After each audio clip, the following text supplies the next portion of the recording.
Wabarakatuh. Ketemu lagi bersama Pak Niko di kelas 9. Kali ini kita sudah masuk di bab ketiga. Kemarin kita sudah ketemu di bab 1 tentang sistem reproduksi. Kemudian bab kedua tentang lebih detail masalah tentang reproduksi, masih tetap ya sama ya. Intinya masih tentang makhluk hidup. Dan yang ketiga ini kita juga masih nyambung di makhluk hidup tentang pewarisan sifat dalam pemuliaan dan keberlangsungan hidup makhluk hidup. Di materi ini kita akan lebih detail membahas tentang materi genetiknya. Jadi awal mulanya dahulu makhluk hidup ternyata sudah dimulai dari materi genetik yang diwariskan oleh siapa? Orang tua kita. Kemudian ternyata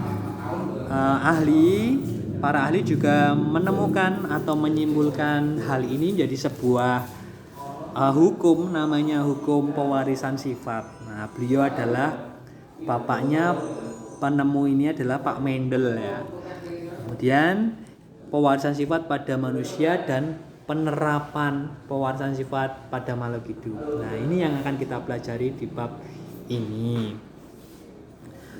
Nah, gambar apa ini? Ini adalah gambar materi genetik atau biasa disebut dengan DNA.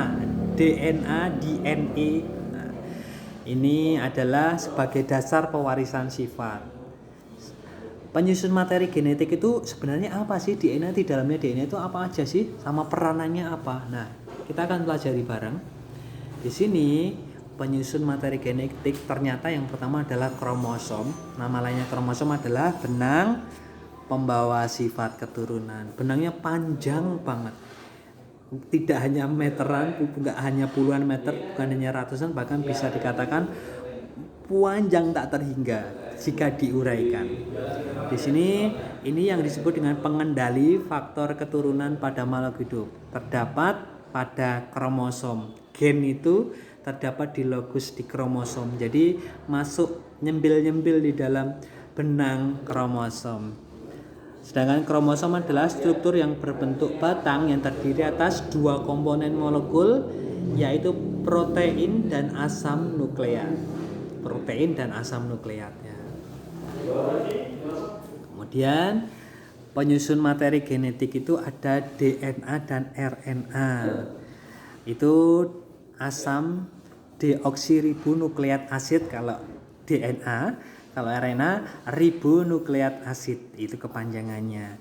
Ada beberapa perbedaan terutama di basa nitrogen dan urut-urutannya. Segmen DNA yang mengkode sifat tertentu dinamakan gen. Ingat, genetik gen. 3 huruf tapi sangat berpengaruh terhadap sifat makhluk hidup.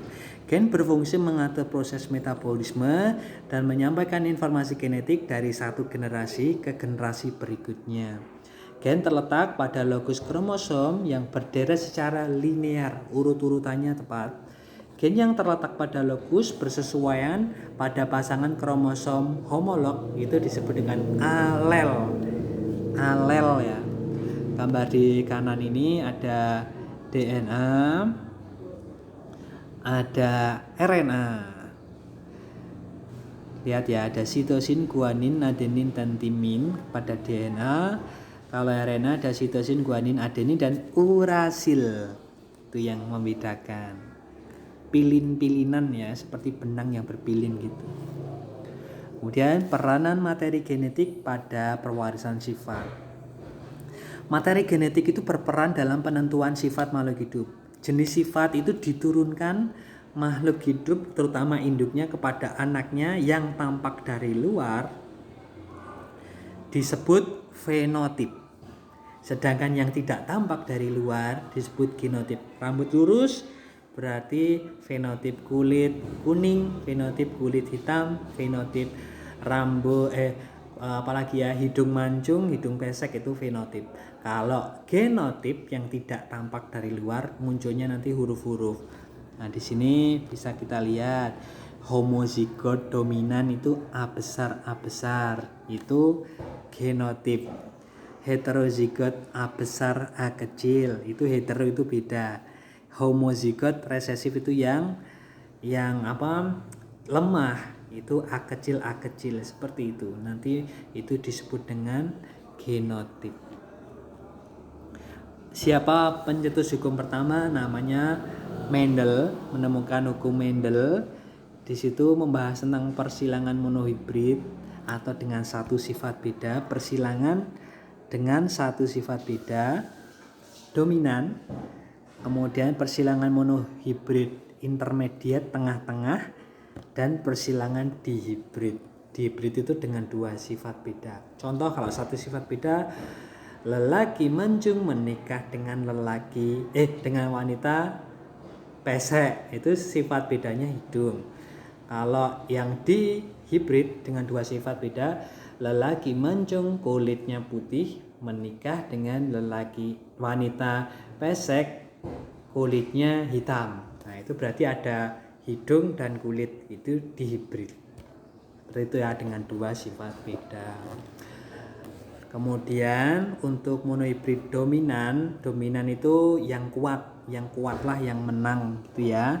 Seperti ini, generation P itu P generation itu induk ungu bunga ya. Kemudian dengan putih disilangkan menghasilkan F1, anakan hasilnya ungu, berarti dia yang dominan itu yang ungu ya. Seperti ini akan disilangkan ungu B besar, kemudian B besar, B kecil, B besar, B kecil, B kecil, B kecil itu. Perbandingannya rasionya 3 ungu 1 putih kalau dimasukkan ke dalam tabel papan catur itu. Kemudian kalau monohibrid dominan intermediate ini tengah-tengah. Jadi katakanlah bunga merah disilangkan dengan bunga putih, maka anaknya pink tengah-tengah. Seperti ini hasilnya.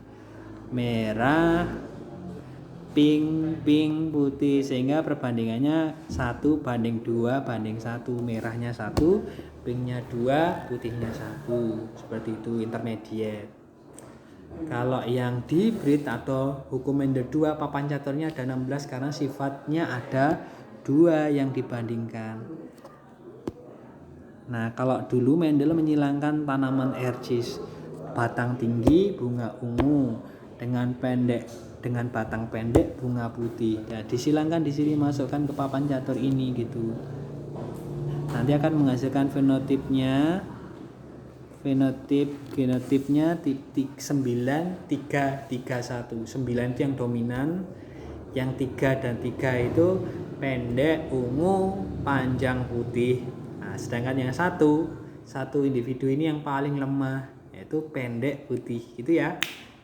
Bisa ditangkap ya. Nah, kemudian pewarisan sifat pada manusia dan penerapannya. Kita bisa melihat di gambar itu ada 3 anak dengan tipikal yang berbeda, suku bangsa dan warna kulit. Itu kenapa? Karena keturunan dari induk atau orang tuanya. Yang berkulit hitam itu biasanya pasti ya, karena induknya atau orang tuanya hitam juga kulitnya. Sedangkan yang putih atau coklat itu bisa juga karena persilangan, seperti itu. Di sini kita akan belajar tentang pewarisan sifat pada manusia, di mana ada juga kelainan sifat pada manusia yang diturunkan, dan penerapan pewarisan sifat pada pemuliaan tanaman dan hewan. Nah, contohnya itu beda kulitnya ya, berarti indukannya atau orang tuanya pasti berbeda. Seorang anak biasanya mempunyai beberapa sifat yang mirip atau identik dengan orang tuanya. Beberapa sifat yang diturunkan seperti warna kulit, bentuk rambut, bentuk dahi, tipe kupingnya, giginya, hidungnya, dan sebagainya. Biasanya akan ada seperti persilangan seperti yang sudah kita bahas tadi. Dia akan ketemu keriting dengan lurus, yang dominan yang keriting, maka anaknya akan berambut ikal, seperti itu. Dan kelainan sifat pada manusia yang diturunkan. Nah, ini contohnya pada gambar itu ada yang namanya apa? Siapa yang tahu? Ada hemofilia, ada buta warna. Nah, kalau yang digambar itu albino. Selain sifat fisik, penyakit tertentu juga dapat diturunkan kepada anaknya karena terpaut kromosom. Ya, contoh kalau ini albino ya. Sini persilangan antara dua individu normal heterozigot, normal dengan normal, tetapi di sini heterozigot. Kemudian akan menghasilkan gamet A besar A kecil A besar A kecil. Kemudian F1-nya disilangkan A besar A besar A besar A kecil A besar A kecil A kecil A kecil. Itu yang mengandung A besar berarti dia normal 75%, sedangkan yang resesif A kecil dia menjadi albino 1 ya. Nah, kemudian contoh ini pemuliaan tanaman. Kalau pada hewan itu ada ayam broiler menghasilkan ayam atau individu secara cepat ya, dan pematangannya secara cepat. Kalau pemulihan tanaman itu dan hewan merupakan contoh penerapan pewarisan sifat dalam kehidupan sehari-hari. Pemulihaan tanaman dan hewan dimaksudkan untuk memperoleh bibit unggul atau jenis yang unggul. Kalau pada tumbuhan contohnya padi varietas hibrida, mahasiswa IPB dulu ya pernah menggembarkan pada zamannya. Nah, itu yang bisa kita pelajari di bab tentang penurunan sifat. Sampai ketemu di bab yang keempat tentang listrik, statis, dan peranannya di dalam kehidupan. Terima kasih. Wassalamualaikum warahmatullahi wabarakatuh.